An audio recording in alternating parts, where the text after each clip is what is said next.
नमस्कार विद्यार्थी मित्रांनो, आज मी तुमचं सराव के सरावचं हे सेकंड लेक्चर घेतलंय। आजच्या लेक्चरमध्ये सुद्धा आपण राज्यशास्त्रावर असे काही 10 क्वालिटी क्वेश्चन्स घेणार आहोत आणि स्पेसिफिकली आजच्या लेक्चरमध्ये आपल्याला संघ आणि त्याचे क्षेत्र या टॉपिक मधूनच हे 10 प्रश्न घ्यायचे आहेत। लास्ट लेक्चरमध्ये आपलं जे फर्स्ट सराव के सरावचं लेक्चर मी तुमचं घेतलं होतं त्यामध्ये आपण घटना निर्मितीवर 10 प्रश्न बघितलेले। आजच्या लेक्चरमध्ये आपल्याला संघ आणि त्याचे क्षेत्र यांवर 10 प्रश्न बघायचे आहेत आणि बघा फक्त आपण प्रश्नच कव्हर करत नाहीये तर यामध्ये आपला एक पूर्ण टॉपिक प्रश्नांथ्रू कव्हर होणारे पूर्ण स्पष्टीकरणासहित आपल्याला हे लेक्चर कव्हर करायचे। आणि तसंच आपल्या लेक्चरची पीडीएफ तुम्ही आपल्या विजन गव्हर्नमेंट जॉबच्या टेलिग्राम चॅनलवर डाउनलोड करू शकता, तसंच ऑडिओ लेक्चर्स डाउनलोड करून सुद्धा ऐकू शकता। आणि महत्त्वाचं रिमाइंडर म्हणजे आपल्या सब्जेक्ट वाइज जे सुपर कोर्सेस आहेत तर त्याची जी डेट आहे आजचीच लास्ट डेट आहे 15 जून। तर आज लास्ट डेट आहे, रात्री 11 वाजेपर्यंत हे तुमचे ऍडमिशन सुरू असणार आहे, त्यानंतर ऍडमिशन्स क्लोज होऊन जातील। ठीक आहे, जर तुम्हाला ऍडमिशन घ्यायचंय तर लगेचच घेऊ शकता। ओके, सो मी लीना विजन गव्हर्नमेंट जॉब या एज्युकेशनल चॅनलवर आपलं सगळ्यांचं अगदी मनापासून स्वागत करते। आता अजिबात वेळ न घालवता सुरुवात करूया आपण आपल्या लेक्चरला। मग पहिलाच प्रश्न बघा आपल्याला काय दिलेला आहे इथे, भारतीय संघराज्य खरे संघराज्य नसून एकात्म स्वरूपाचे आहे अशी टीका खालील कोणत्या मुद्द्यांमुळे सत्य वाटते। संघराज्य जेव्हा आपण आपल्या शासन पद्धतीचे एक वैशिष्ट्य सांगतो तर आपली शासन पद्धती ही संघराज्य स्वरूपाची आहे असं आपण नेहमी शिकतो, राईट। इनफॅक्ट जेव्हा तुम्ही स्टेट बोर्डच्या पुस्तकातून अभ्यास केला असेल तेव्हा नक्की संघराज्य शासन पद्धती कशा प्रकारची असते तर ते समजून घेतलेलं, राईट। मग संघराज्य शासन पद्धती नसून ती एकात्म स्वरूपाची आहे अशी बऱ्याच वेळा टीका वेगवेगळ्या अभ्यासकांकडून केली गेली आहे। मग अशी टीका का केली गेली आहे त्याचे महत्त्वाचे मुद्दे आपल्याला माहित असणं गरजेचं आहे। मग खालीलपैकी कोणते असे मुद्दे असू शकतात? प्रबळ केंद्र शासन, एकच संविधान, एकेरी नागरिकत्व, एकात्म न्यायव्यवस्था, एकात्म लेखापरीक्षण आणि एकात्म निर्वाचन आयोग। तर हे 6 जे आहेत ना ते बरोबर आहेत। हे 6 मुद्दे आपलं जे संघराज्य आहे ते संघराज्य नसून एकात्म स्वरूपाचं आहे अशी टीका जी आहे ती सत्य वाटते। म्हणूनच आपलं उत्तर काय असणार आहे? वरीलपैकी सर्व। बघा हे 6 रिझन्स तर आहेत, पण त्या व्यतिरिक्त जसं बघा एकच राज्यघटना आहे ना, सगळ्यांसाठी एकच संविधान आहे, तर हे एक महत्त्वाचं रिझन होतं।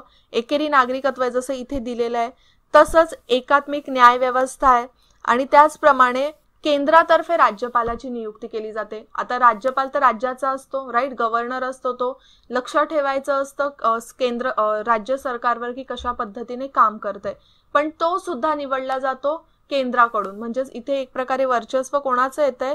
केंद्राचा येतंय। तसंच अखिल भारतीय सेवा, ओके, आणि आणीबाणीच्या ज्या तरतुदी आहेत, आणीबाणीच्या तरतुदी किंवा आणीबाणी लागू केली जाते त्यावेळेला सगळे अधिकार हे केंद्राकडे जातात। म्हणजेच इथे काय दिसून येतं आपल्याला की सर्वात जास्त जी शक्ती आहे, जी पॉवर आहे ती कोणाला मिळालेली आहे? केंद्राला मिळालेली आहे। म्हणजे हे एकात्म स्वरूपाचंच थोडंफार आपल्याला दिसून येते की आपला देश चालतोय एकात्मिक स्वरूपानेच। इनफॅक्ट तुम्ही बघा इथे अजून एक गोष्ट बघितल्यात तर आपल्या 3 सूची दिलेल्या आहेत कायदेविषयक अधिकारांमध्ये, केंद्र राज्य संबंधांमध्ये। तर त्यामध्ये 3 प्रकारच्या सूची आहेत, संघ सूची, राज्य सूची आणि केंद्र सूची, राईट। आणि त्यामध्ये राज्य सूचीमध्ये जे सगळे काही विषय आहेत त्यावर कायदे करण्याचा अधिकार राज्याला आहे। तर त्याच जेव्हा समवर्ती सूचीचा आपण विचार करतो तेव्हा जरी दोघांना सुद्धा तिथे कायदे करण्याचा अधिकार असला तरी सुद्धा वर्चस्व तिथे केंद्राचे समवर्ती सूचीमध्ये सुद्धा, राईट। मग हे असे काही पॉइंट्स आहेत ज्यावरून आपल्याला समजतं की आपलं जरी आपण आपल्या भारताला संघराज्य म्हणत असलो तरी सुद्धा संघराज्याचं स्वरूप कुठेतरी कमी दिसतं। आणि त्यासाठीच बरेच असे अभ्यासक आहेत ज्यांनी अशी टीका केली। त्यामध्ये एक आहेत केसीवियर असे म्हणतात की भारतीय संघराज्याचं स्वरूप हे अर्ध संघराज्यासारखं आहे। त्याप्रमाणेच मॉरिस जॉन्सन म्हणतात हे वाटाघाटीचं संघराज्य आहे। ग्रॅनविल ऑस्टिन म्हणतात हे एक सहकारी संघराज्य आहे आणि आयर्वन जेनिंग्स म्हणतात एकात्मतेकडे झुकणारं संघराज्य आहे। तर यांचे सगळे विचार तुम्हाला लक्षात ठेवायचे, परीक्षेला बऱ्याच वेळा विचारले जातात। ओके, आता आपण सेकंड प्रश्नाकडे वळूया। विधान अ आणि विधान ब दिलंय। तर पहिलं विधान दिलंय राज्याची पुनर्रचना करण्याचा भारतीय कायदेमंडळास अधिकार आहे. तर हे विधान अ जे आहे ना ते बरोबर आहे. राज्यांची पुनर्रचना करण्याचा अधिकार कोणाला दिलेला आहे तर कायदेमंडळाला, म्हणजेच आपल्या संसदेला राज्यघटनेने दिले कलम 3 नुसार. पुढचं विधान दिलंय भारताच्या भूभागाची कलम 3 नुसार संसद पुनर्रचना करू शकते. बघा आत्ताच मी तुम्हाला सांगितलं, म्हणजे विधान अ आणि विधान ब दोन्ही सुद्धा बरोबर आहे. तर आपलं उत्तर येणार आहे पर्याय क्रमांक 3 अ आणि ब दोन्ही बरोबर. तर आता कलम 3 कोणकोणत्या प्रकारचे अधिकार किंवा राज्याची पुनर्रचना करण्याचे कोणकोणत्या प्रकारचे अधिकार किंवा तरतुदी संविधानाने दिलेल्या आहेत संसदेसाठी. एक म्हणजे संसद कोणत्याही राज्याचा भूप्रदेश वाढवू शकते. समजा एखादं राज्य आहे, समजा महाराष्ट्रच घ्या, महाराष्ट्रामध्ये गोव्याचा काही पार्ट ऍड करायचा, तो गोव्याचा पार्ट काढून तो महाराष्ट्रामध्ये ऍड करून महाराष्ट्राचा भूप्रदेश वाढवू शकते. त्याचप्रमाणे राज्याचा भूप्रदेश कमी सुद्धा करू शकते. जसं आता आपण गोवा बघितलं, गोव्यामधून काढून महाराष्ट्रात टाकला म्हणजेच गोव्याचा भूप्रदेश कमी झाला ना, राईट. त्याचप्रमाणे राज्याची सीमा आखणे, म्हणजे प्रॉपर राज्याची सीमा काय असली पाहिजे तर ती आखू शकते. राज्याचं नाव बदलण्याचे अधिकार सुद्धा संसदेला देण्यात आलेले आहे आणि इनफॅक्ट पूर्ण नवीन घटक राज्य निर्माण करण्याचा अधिकार सुद्धा संसदेला देण्यात आलेला आहे. पण आता इथे ना आपण 4 अधिकार बघितले आणि 5वा एक अधिकार बघितला. तर त्यामध्ये हे जे 4 अधिकार आहेत ते कलम 3 नुसार मिळालेले आहेत आणि हा जो शेवटचा आहे ना पूर्णपणे नवीन घटक राज्य निर्माण करण्याचा अधिकार, तो कलम 2 नुसार संविधानाने संसदेला दिलेला आहे. जसं बघा भारतीय संघामध्ये म्हणजे आपल्या पूर्ण भारताच्या क्षेत्रामध्ये योग्य वाटतील त्या अटींवर नवीन राज्यांचा समावेश केला जाऊ शकतो किंवा पूर्णपणे नवीन राज्य स्थापन केले जाऊ शकतात. तर हा जो अधिकार आहे तो संसदेला कलम 2 नुसार आपल्या संविधानाने दिलेला आहे. तर दोघांमध्ये थोडासा फरक समजून घ्या कलम 3 आणि कलम 2 मध्ये. कलम 2 काय म्हणतं की भारताच्या संघाचा भाग नसलेला जो प्रदेश आहे तर तो प्रदेश नवीन राज्यांच्या स्वरूपात ऍड केला जाऊ शकतो. ओके, जो भारताचा भाग नाहीये तो. पण कलम 3 नुसार काय अधिकार मिळालेला इथे तुम्हाला लक्षात ठेवायचंय. तर बघा कलम 3 ने फक्त भारतीय संघाच्या अस्तित्वात असलेल्या राज्यांच्या स्थापनेसंबंधी किंवा त्याच्या बदलासंबंधी अधिकार दिलेले. तर कलम 2 आणि कलम 3 मध्ये इथे तुम्हाला फरक समजलाय आणि आपल्याला इथे उत्तर सुद्धा मिळालेलं आहे पर्याय क्रमांक 3. ओके, पुढचा प्रश्न आता आपण बघूया. खालीलपैकी योग्य विधाने निवडा. पहिलं विधान दिलंय अ स्टेटमेंट. संविधानाच्या कलम 1 मध्ये इंडिया म्हणजे भारत असा देशाचा उल्लेख केला गेलाय.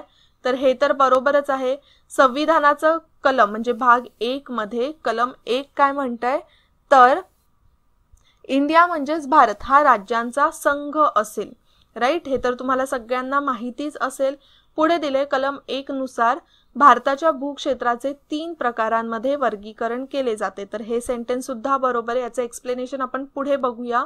मग इथे आपल्याला उत्तर काय मिळालंय पर्याय क्रमांक 3 अ आणि ब दोन्ही सुद्धा बरोबर आहेत. तर बघा कलम 1 म्हणते इंडिया म्हणजेच भारत हा राज्यांचा संघ असेल. बघा इथे सुद्धा जरी आपण संघ राज्य आहे आपला देश असं म्हणत असलो तरी सुद्धा संविधानामध्ये कुठेच संघ राज्य या शब्दाचा उल्लेख केलेला नाहीये. तर हे सेंटेन्स तुम्हाला असंच लक्षात ठेवायचंय. परीक्षेला विचारलं जातं काय उल्लेख केलाय तर राज्यांचा संघ. आता राज्यांचा संघ आणि संघ राज्यामध्ये काय फरक आहे. अमेरिकेमध्ये बघा अशी पद्धती आहे. तर अमेरिकेमध्ये कसं केलंय की सगळे जे राज्य आहेत ना ते राज्यांच्या ऍग्रीमेंट मधून USA हा एक देश निर्माण झालाय. ओके, मग प्रत्येक राज्य त्यांच्या स्वतःच्या विधिमंडळामध्ये एखादं जर बिल त्यांनी पास केलं की आता आम्हाला USA मध्ये राहायचं नाही, आम्हाला वेगळं पडायचंय, तर ते पडू शकतात एखादं बिल पास करून. पण भारताचे राज्य तसे करू शकतात का? तेवढे अधिकार तरी मिळालेले आहेत का राज्यांना? नाही. इनफॅक्ट आपण पहिल्याच प्रश्नामध्ये बघितलं की आपला देश जरी संघ राज्य असला तरी एकात्मतेकडे झुकलेला आहे आणि अधिकार मिळत नाहीये कोणत्याच राज्याला असा वेगळा निघून जाण्याचा. राज्यासंबंधी त्यांच्या सीमा संबंधी जो काही निर्णय घ्यायचा आहे तो केंद्राकडेच आहे. म्हणून इथे काय सांगितले तर हा एक राज्यांचा संघ आहे. ओके, आणि 3 क्षेत्रात कशा प्रकारे वर्गीकरण केले. एक म्हणजे त्याच्यामध्ये राज्यांचे क्षेत्र असतील म्हणजे घटक राज्य असतील, त्याचप्रमाणे संघ राज्य प्रदेश आपल्या युनियन टेरिटरीज आणि भारत जे मिळवेल जे बाहेरचे कोणते प्रदेश आहेत ती मिळवलेली क्षेत्रे सुद्धा यामध्ये येणार आहेत. असं सगळं कशात दिलेलं आहे आपल्याला तर कलम 1 मध्ये. ओके, तर हे सगळे पॉइंट्स तुम्हाला लक्षात ठेवायचे. आता पुढच्या प्रश्नाकडे आपण वळूया. खालील तरतुदींचा विचार करा. 3 प्रकारचे आपल्याला इथे सेंटेन्स दिलेले आहेत. थोडंसं नीट लक्ष देऊन हे प्रश्न बघा. राज्यांची व संघराज्य प्रदेशांची नावे आणि त्यांचा क्षेत्रीय विस्तार यांची माहिती परिशिष्ट 1 मध्ये आहे. सेकंड दिलेला आहे महाराष्ट्र, गुजरात, नागालँड, आसाम, मणिपूर, तेलंगणा अशा राज्यांबद्दलच्या विशेष तरतुदी भाग 20 मध्ये देण्यात आलेल्या आहेत. थर्ड दिलंय अनुसूचित क्षेत्रे व राज्यातील आदिवासी क्षेत्रे यांच्या प्रशासनासंबंधी तरतुदी परिशिष्ट 5 मध्ये. आता इथे हा प्रश्न कशावर आहे, परिशिष्ट 1 मध्ये काय आहे, भाग 20 मध्ये काय आहे किंवा परिशिष्ट 5 मध्ये काय. तर त्यानुसार आपण बघायला गेलो तर फक्त इथे अ जे विधान आहे ना ते बरोबर आहे. राज्यांची आणि तसंच संघराज्य प्रदेशांची जी काही नाव आहेत, म्हणजे आपल्या देशामध्ये सध्या किती 28 राज्य आहेत आणि 9 संघ शासित प्रदेश आहेत, राईट. मग या सगळ्यांबद्दलची जी माहिती आहे, मग त्यांची नावे, त्यांचा क्षेत्रीय विस्तार कसा आहे, हे सगळं आपल्याला आढळून येतं परिशिष्ट 1 मध्ये. तिथेच बघा काही राज्यांबद्दल विशेष तरतुदी दिलेल्या आहेत. तर या सगळ्या विशेष तरतुदी यामध्ये कोणकोणती राज्य आहेत, जसं बघा महाराष्ट्र, गुजरात, नागालँड, आसाम, मणिपूर, तेलंगणा, सिक्कीम, मिझोराम, अरुणाचल प्रदेश, गोवा आणि कर्नाटक या राज्यांबद्दलच्या ज्या विशेष तरतुदी आहेत त्या भाग 21 मध्ये नाही तर भाग 20 मध्ये देण्यात आलेल्या आहेत. आणि त्याचप्रमाणे अनुसूचित क्षेत्रे आणि राज्यातील जे आदिवासी क्षेत्र आहेत त्यांच्या प्रशासनासंबंधीच्या ज्या काही तरतुदी आहेत ते परिशिष्ट 5 आणि परिशिष्ट 6 मध्ये देण्यात आलेल्या आहेत. बघा अनुसूचित क्षेत्रे आणि त्या राज्यातील आदिवासी क्षेत्रे म्हणजेच काय, जेव्हा तुम्ही आपल्या पंचायत राजचा सुद्धा अभ्यास केला असेल ना तर आपल्या 73व्या घटना दुरुस्तीने जेव्हा पंचायत राज स्वीकारले तर त्यामध्ये अशी एक तरतूद आहे की हे पंचायत राज देशामध्ये सगळ्या घटक राज्यांना आणि केंद्रशासित प्रदेशांना लागू असेल, पण असे काही क्षेत्र वगळण्यात आलेले आहेत जसं मिझोराम किंवा अजून नागालँड यातली किंवा महाराष्ट्र यातली काही जे अनुसूचित क्षेत्रे आणि आदिवासी क्षेत्र आहेत ना तर यांमध्ये पंचायत राज व्यवस्था लागू करण्यात येणार नाही. मग ही क्षेत्रे तुम्ही वाचलंच असेल ना, मग ही क्षेत्रे आपल्याला कशात दिलेली आहेत तर परिशिष्ट 5 आणि परिशिष्ट 6 मध्ये. ओके, तर हे पॉइंट्स तुम्हाला लक्षात ठेवायचेच आहेत आणि त्यानुसारच मग आपलं उत्तर काय असणार आहे, फक्त अ जे आहे ते विधान बरोबर आहे. मग पर्याय क्रमांक 2 आपलं उत्तर आलंय, राईट. आता पुढच्या प्रश्नाकडे वळूया आपण. काय दिलाय प्रश्न, खालीलपैकी अयोग्य विधाने निवडा. तर इथे आपल्याला चुकीचं विधान निवडायचं. अयोग्य विधान जे आहे खाली 3 सेंटेन्स दिलेले त्यातून ओळखायचे आहेत आपल्याला. पहिलं सेंटेन्स दिलंय संसद भारताचा नकाशा आपल्या इच्छेप्रमाणे बनवू शकते. आधी आपण उत्तर बघून घेऊया त्यानंतर याचं एक्सप्लेनेशन बघूया. ओके, तर हे सेंटेन्स जे आहे अविधान ते बरोबर आहे. सेकंड दिलंय राज्याची क्षेत्रीय अखंडता किंवा त्याचे अस्तित्व पुढे चालू राहीलच याची हमी घटनेने दिलेली नाही, तर हे सेंटेन्स सुद्धा बरोबर आहे. थर्ड दिलंय केंद्र सरकारला राज्य नष्ट करण्याचा अधिकार संविधानाने दिलेला आहे. तर हा अधिकार दिलाय का अशा प्रकारचा कोणता केंद्र सरकारला, तर दिलेला आहे. राज्य सरकार नष्ट करण्याचा अधिकार संविधानाने केंद्रालाच दिलेला आहे. त्यामुळे इथे उत्तर काय असणार आहे आपलं, चुकीचं विधान ओळखायचंय ना, तर एकही विधान चुकीचं नाहीये, 3ही विधान योग्य आहेत. मग आपलं उत्तर असणार आहे पर्याय क्रमांक 4 एकही विधान योग्य नाहीये. तर बघा आता राज्यांच्या संमतीशिवाय नवीन राज्य स्थापन करण्याचा तसंच सध्याच्या राज्यांची क्षेत्र सीमा नाव बदलण्याचा अधिकार संसदेला दिलेला आहे. तर हा महत्वाचा पॉइंट आहे. इथे बघा राज्यांच्या सहमतीशिवाय, तर त्यासाठी सुद्धा काही तरतुदी आहेत त्यात आपण बघूयाच पुढे. पण राज्य सरकारांच्या परमिशन व्यतिरिक्त आता समजा केंद्र सरकारला किंवा संसदेला महाराष्ट्रामध्ये काही चेंज करायचंय. ओके, समजा महाराष्ट्राची सीमा बदलायची आहे, तर सीमा बदलताना जरी महाराष्ट्र राज्याची किंवा महाराष्ट्र राज्याच्या विधिमंडळाचं जरी परमिशन नसेल तरी सुद्धा त्यामध्ये चेंज करण्याचा अधिकार संसदेला इथे देण्यात आलेला आहे. त्याचप्रमाणे नवीन राज्य स्थापन करण्याचा अधिकार इथे संसदेला देण्यात आलेला आहे. म्हणजे संसदेला असा अधिकार देण्यात आलेला आहे की भारताचा नकाशा त्यांच्या इच्छेप्रमाणे ते बदलू शकते, नवीन बनवू शकतं. ओके, आणि तसंच मग त्यानुसार आता जर आपल्या देशाच्या सीमेमध्ये चेंज होऊ शकतो, राज्यांच्या सीमेमध्ये चेंज होऊ शकतो, राज्यांच्या नावामध्ये चेंज होऊ शकतं. म्हणजेच इथे आपल्याला काय एक कन्क्लुजन मिळते की संविधानाने आपल्याला कुठेच आपला जो देश आहे तो क्षेत्रीय प्रमाणे अखंड राहील किंवा त्याचं जे अस्तित्व आहे, सध्या जे अस्तित्व आहे, आता सुरुवातीला भारत कसा होता जेव्हा 1947 मध्ये भारत निर्माण करण्यात आलेला, त्यानंतर किती चेंजेस करण्यात आलेले आहेत, राईट. जसं आधी 4 भागांमध्ये एक डिव्हिजन, 4 डिव्हिजन्स करण्यात आले होते, त्यानंतर राज्य पुनर्रचना आयोग आलं, त्यानंतर काही राज्यांची आणि केंद्रशासित प्रदेशांची निर्मिती करण्यात आली आणि इनफॅक्ट 2019 मध्येच जम्मू काश्मीर आणि लडाख या 2 युनियन टेरिटरीजची स्थापना करण्यात आली, जिथे जम्मू काश्मीर आधी फक्त एक अखंड राज्य होतं. म्हणजे यावरून आपल्याला काय समजतंय की अशाच प्रकारचं जे अखंडता आहे, आपल्या क्षेत्रीय अखंडता आपल्या देशाची, ती कंटिन्यू राहील अशा कोणत्याच प्रकारची हमी आपल्या संविधानामध्ये देण्यात आलेली नाहीये. आणि त्याचप्रमाणे केंद्र सरकारला राज्य नष्ट करण्याचा अधिकार आहे, पण तिथेच राज्य सरकार केंद्र किंवा संघ नष्ट करू शकते का, तर नाही करू शकत. ऑब्व्हियस आहे.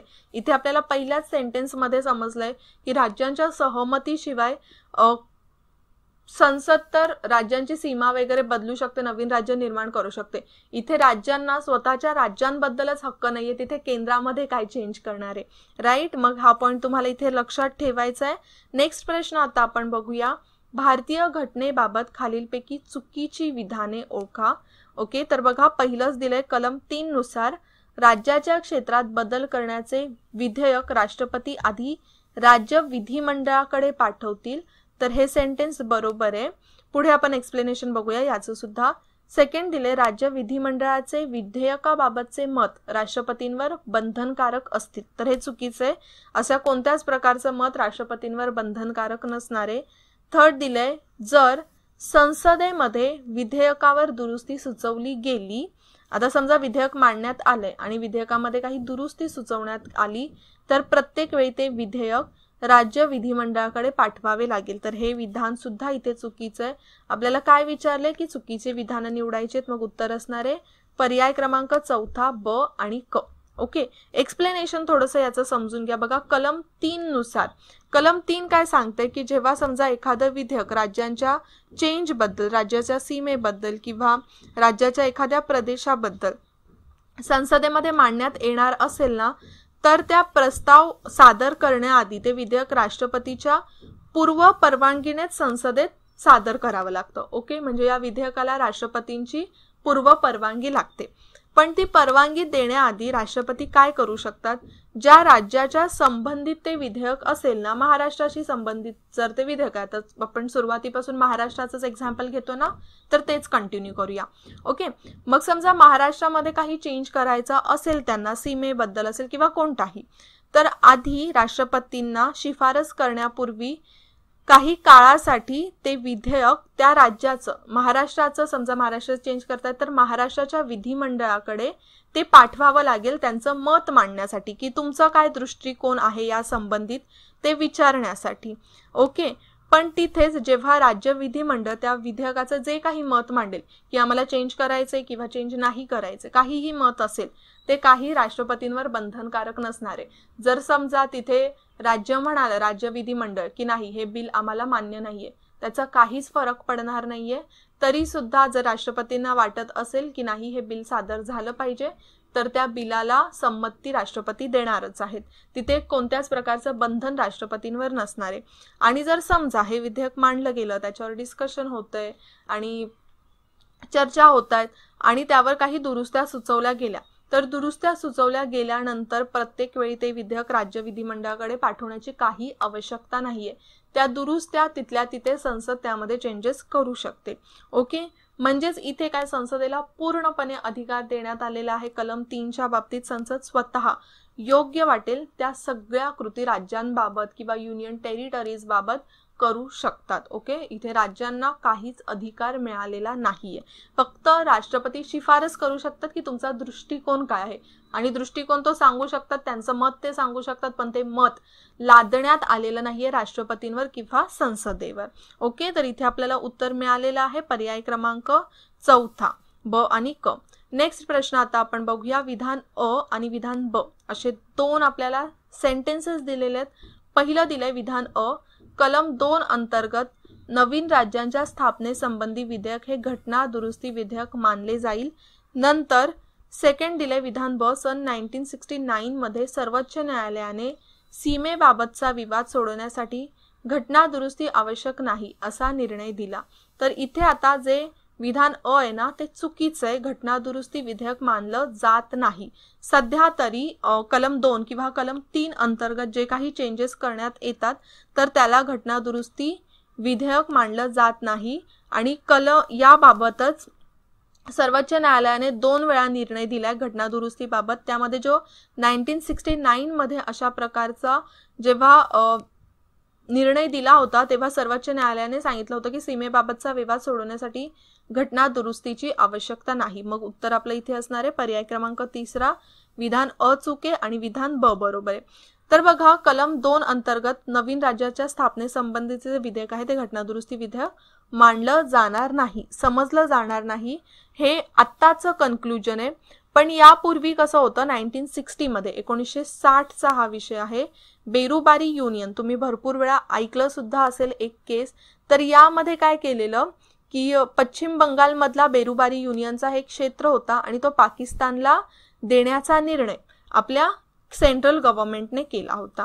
ओके. आणि त्यावरूनच मग बरीचशी आंदोलनं झालेली, बराचसा वाद निर्माण झाला होता आणि म्हणूनच हा मुद्दा जो आहे तो राष्ट्रपतींनी सर्वोच्च न्यायालयाकडे पाठवला होता. आता इथे राष्ट्रपतींच्या अधिकारांमध्ये एक राष्ट्रपतींना अधिकार मिळालेला आहे की ते कोणताही जर प्रश्न असा कायद्याबद्दल किंवा कोणत्या तरतुदींबद्दल निर्माण झाला तर ते सर्वोच्च न्यायालयाकडून सल्ला घेऊ शकतात आणि सर्वोच्च न्यायालयाच्या कार्यांमध्ये सुद्धा त्यांना हा राष्ट्रपतींना सल्ला देण्याचा कार्य एक मिळालेला आहे. ओके. तर तो सध्या पॉइंट नाही आपला.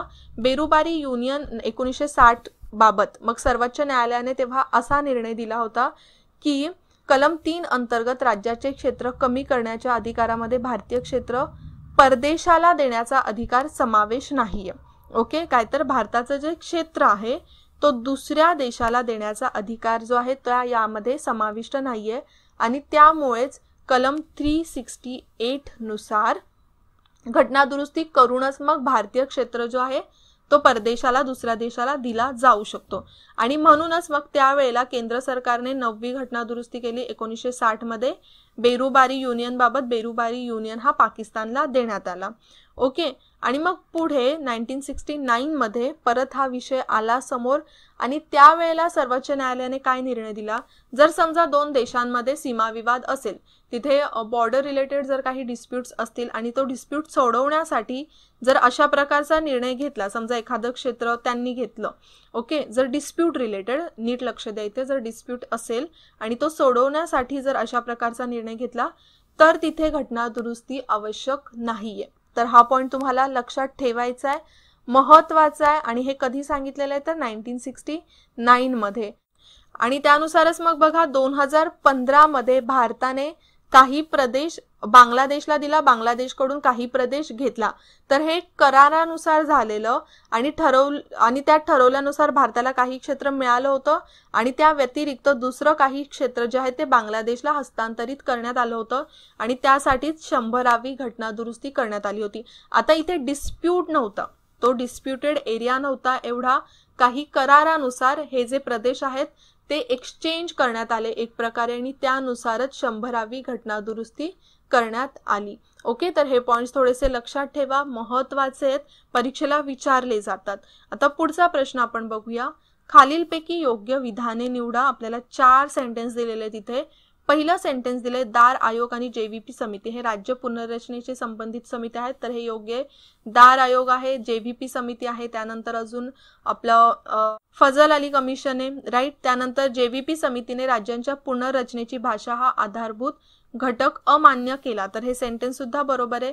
बघा या समित्यांची स्थापना का करण्यात आली होती की जी राज्यांची रचना आहे ती भाषेच्या आधारावर करायची की नाही या एका पॉइंटला घेऊन यांना शिफारसी करायच्या होत्या. त्यामध्ये जेव्हीपी समितीने सांगितलं की भाषा हा आधारभूत घटक मानू नये. नंतर दार आयोगाने भाषावर राज्यांच्या रचनेचा विचार केला जाऊ शकतो अशी शिफारस केली, तर हे सेंटेन्स इथे चुकीचं आहे. दार आयोग हे आधी स्थापन करण्यात आलेलं जेव्हीपी समितीच्या आधी आणि या समितीने सुद्धा अशी शिफारस केलेली म्हणजेच काय की प्रशासनाकडे प्रशासनिक दृष्टीने बघावं जेव्हा तुम्ही राज्यांची निर्मिती करताय तेव्हा भाषेकडे बघू नये, तर त्यांनी सुद्धा इथे अमान्यच केली होती एक प्रकारे. आणि दार आयोगाच्या शिफारसीनुसार 1953 मध्ये आंध्र प्रदेश या राज्याची निर्मिती करण्यात आली. तर हे सेंटेन्स सुद्धा चुकीचे आहे. मग इथे उत्तर आपलं काय असणार आहे? योग्य विधान अ आणि ब, पर्याय क्रमांक पहिला. एक्सप्लेनेशन आपण एकदा बघून घेऊया. दार आयोगाची स्थापना एस.के. दार यांच्या अध्यक्षतेखाली जून 1948 मध्ये आपल्या केंद्र सरकारने या आयोगाची स्थापना करण्यात आलेली. भाषावार प्रांत रचनेसाठी ही स्थापना करण्यात आलेली आणि त्यानुसार त्यांनी डिसेंबर 1948 मध्ये त्यांचा अहवाल सादर केला. ते काय म्हणाले? तर प्रशासनिक सोयीनुसारच ही प्रांतरचना झाली पाहिजे. आताच आपण त्यावर एक्सप्लेनेशन घेतलं, राईट? तुम्हाला समजलंच असेल. त्यानंतर डिसेंबर 1948 मध्येच बघा इथे ना भाषावार प्रांतरचनेकडे का केंद्र सरकार बघत होतं? कारण की प्रत्येक ठिकाणी त्या प्रत्येक प्रदेशावाईज ज्यांची ज्यांची भाषा होती तर त्यांना प्रत्येकाला आपल्या भाषेनुसार लँग्वेजनुसार स्वतःचा प्रदेश स्वतःचं राज्य पाहिजे होतं आणि देशामध्ये जिकडे तिकडे आंदोलनं सुरू होती आणि त्यासाठीच या गोष्टीकडे बऱ्याचसा लक्ष दिला जात होता. आणि लगेचच मग 1948 डिसेंबरमध्येच त्याच महिन्यात जवाहरलाल नेहरू, वल्लभभाई पटेल आणि पट्टाभी सीतारामय्या या तिघांची समिती स्थापन करण्यात आली आणि त्यालाच आपण म्हणतो JVP समिती. तर यांनी सुद्धा राज्यांच्या पुनर्रचनेची जी भाषा हा आधारभूत घटक आहे तो अमान्य केला. पण बघा असं असलं तरी सुद्धा तेलुगू भाषिक जे आहेत मद्रासमध्ये तेलुगू भाषिकांचं आंदोलन जे आहे ते खूप स्ट्रॉंग होत चाललेलं आणि त्यामुळेच केंद्र सरकारने काय केलं? 1953 ऑक्टोबरमध्ये मद्रास राज्यातून तेलुगू भाषिक क्षेत्र जे आहे ते वेगळं काढलं. म्हणजे भाषावार प्रांत रचनेमध्ये भाषेच्या आधारावर सर्वात पहिलं राज्य कोणतं स्थापन करण्यात आलेलं आहे? तर आंध्र राज्य. हे तुम्हाला लक्षात ठेवायचं आहे. आणि जसं आंध्र प्रदेशाची निर्मिती झाली तसं जिकडे तिकडे हा जो विषय आहे तो एकदम खोल होत गेला. याच्यावर आंदोलनं जी आहेत ती खूपच तीव्र होत गेली. तर हे तुम्हाला लक्षात ठेवायचं आहे. आणि त्यातूनच एक महत्त्वाचं अजून एक अशी घटना घडलेली की या गोष्टीसाठी आणि इनफॅक्ट आंध्र प्रदेश हे राज्य वेगळं करण्याचं एक महत्त्वाचं कारण होतं ते म्हणजे त्या ठिकाणी मद्रासमध्ये जे आंदोलनं सुरू होती त्यामध्ये तिकडचे पोट्टी श्रीमालू हे काँग्रेसचे कार्यकर्ते होते. त्यांनी 56 दिवस उपोषण केलं होतं वेगळ्या राज्यासाठी आणि त्यातच त्यांचा मृत्यू झाला. त्यामुळे आंदोलनं अजून तीव्र झाली आणि म्हणूनच आंध्र प्रदेश निर्माण करण्यात आलेलं. पण हा निर्णय पुढे जाऊन केंद्र सरकारला खूपच भारी पडला होता. ओके, तर इथे तर आता आपल्याला उत्तर मिळालंय. पुढचा प्रश्न आपण बघूया. खालीलपैकी योग्य विधाने निवडा. पहिला सेंटेन्स दिलंय राज्य पुनर्रचना कायदा आणि 7व्या घटना दुरुस्तीने भाग ए आणि भाग बी या राज्यातील भेद नाहीसा केला. तर हे सेंटेन्स बरोबर आहे.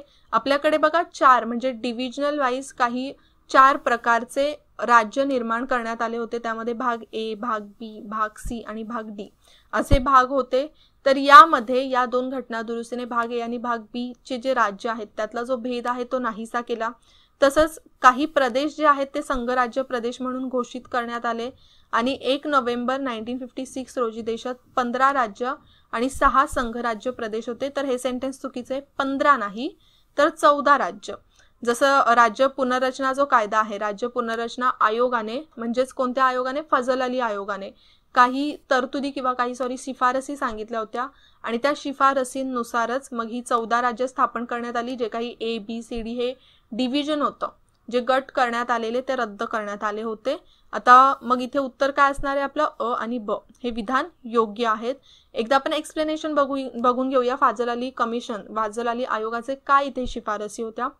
तर हा आयोग स्थापन करण्यात आलेला डिसेंबर 1953 मध्ये.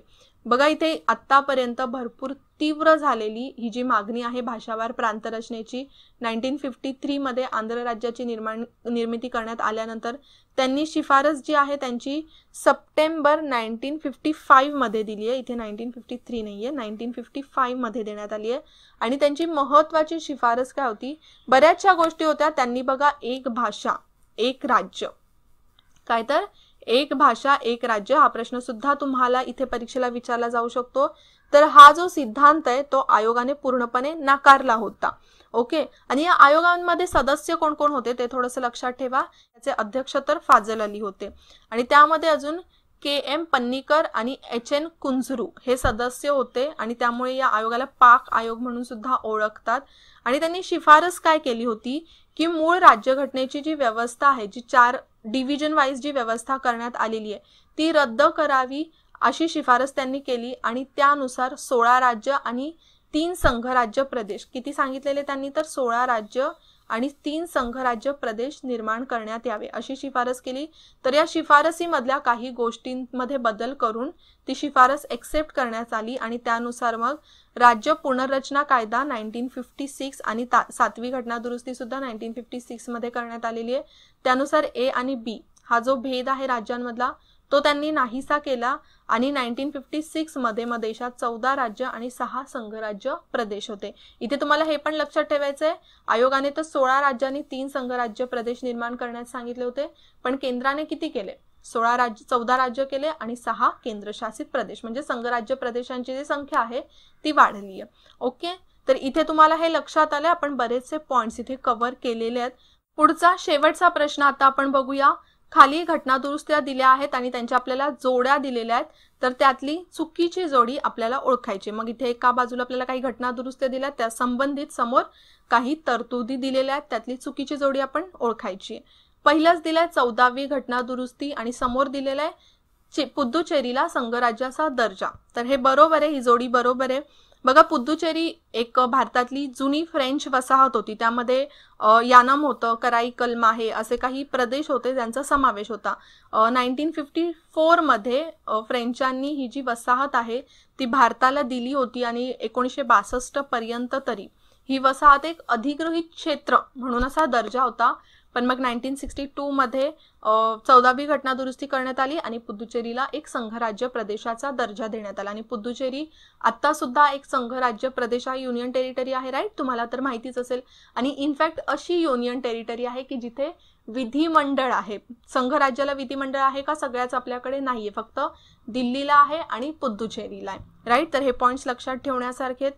त्यानंतर 9वी घटना दुरुस्ती बेरुबारी युनियन पाकिस्तानला हस्तांतरित करण्यात आली. हे 1960 मध्ये झालेलं आणि ऑलरेडी यावर आपण आत्ताच डिस्कशन केलेलं आहे. त्यानंतर 56वी घटना दुरुस्ती गोव्याला राज्याचा दर्जा देण्यात आला. तर हा पॉइंट सुद्धा महत्वाचा आहे. 56व्या घटना दुरुस्तीने झालेलं आहे बघा हे गोवा 1961 मध्ये जो गोवा आहे तो पोर्तुगीजांकडून आपण ताब्यात घेतला होता आणि त्यानंतर 12वी घटना दुरुस्ती करण्यात आली होती आणि 12व्या घटना दुरुस्तीने गोव्याला एका केंद्रशासित प्रदेशाचा दर्जा देण्यात आला होता. मग पुढे जाऊन 1987 मध्ये, कधी तर 1987 मध्ये या 56व्या घटना दुरुस्तीने पुन्हा गोव्याला राज्याचा दर्जा देण्यात आला. ओके, तर हे पॉइंट्स लक्षात ठेवायचे. तर आता तीनही बरोबर आहेत, म्हणजे शेवटचंच नक्की चुकीचं आहे. शेवटचं काय दिलंय? 100वी घटना दुरुस्ती पाकिस्तानला 3 प्रदेश हस्तांतरित करण्यात आले. तर इथे पाकिस्तानला नाही तर बांगलादेशला 3 प्रदेश हस्तांतरित करण्यात आले आणि काही प्रदेश आपण सुद्धा बांगलादेशकडून घेतलेले आहेत. आणि आता ही कधी 100वी घटना दुरुस्ती झाली आहे तर 2015ला, म्हणजे रिसेंटच आहे, 2015ला आहे. आता तर पाकिस्तानला आपण क्षेत्र काय, प्रदेश काय, आपण एक मातीचा कण सुद्धा घेऊन जाऊ देणार नाहीये. तर ऑब्व्हियसली ड जे आहे जोडी ती चुकीची आहे. मग इथे उत्तर काय असणार आहे? आपला पर्याय क्रमांक 3. ओके, तर आपण या लेक्चरमध्ये बरेचसे पॉइंट्स असे क्लिअर केलेले आहेत. कलम 1 ते कलम 4 पर्यंत सगळ्या तरतुदी आपल्याला ज्या संघ आणि त्याच्या क्षेत्राबद्दल आहेत त्या संविधानामध्ये दिलेल्या आहेत. आणि यामध्ये महत्त्वाचं म्हणजे कलम 1, कलम 2 आणि कलम 3 आहे. तर तीनही कलमांचा अभ्यास या लेक्चरमधून आपण एकदम डिटेलमध्ये केलाय. आय होप तुम्हाला सगळं समजलं असेल. आता आपण या लेक्चरमध्ये इथेच थांबूया. फक्त जाता जाता एकच सांगेल की आता आपलं विजन स्टडीचं ॲप हे आपल्या प्ले स्टोअरवर अवेलेबल आहे, तिथून तुम्ही डाउनलोड करू शकता. एकदम इझी आहे वापरायला, ज्यामध्ये तुम्हाला बरंचसं study material, PDF notes, practice test सुद्धा आहे. तर प्रॅक्टिस टेस्ट सुद्धा देऊ शकता. जसं बघा विनिंग वेनसडेला एव्हरी वेनसडे इतिहास, अर्थशास्त्र आणि अंकगणित या 3 सब्जेक्टवर टेस्ट घेतल्या जातात. डेली टेस्ट घेतली जाते करंट अफेअर्सच्या क्वेश्चन्सवर. तसंच स्टनिंग सॅटर्डेमध्ये भूगोल, राज्यशास्त्र आणि विज्ञान या 3 विषयांच्या टेस्ट घेतल्या जातात. तुम्ही नक्की कंडक्ट करू शकता, त्याचा तुम्हालाच फायदा होणार आहे. आता आपण इथेच थांबूया, पुन्हा भेटूया नेक्स्ट लेक्चरला. तोपर्यंत जय हिंद, जय महाराष्ट्र आणि थँक्यू.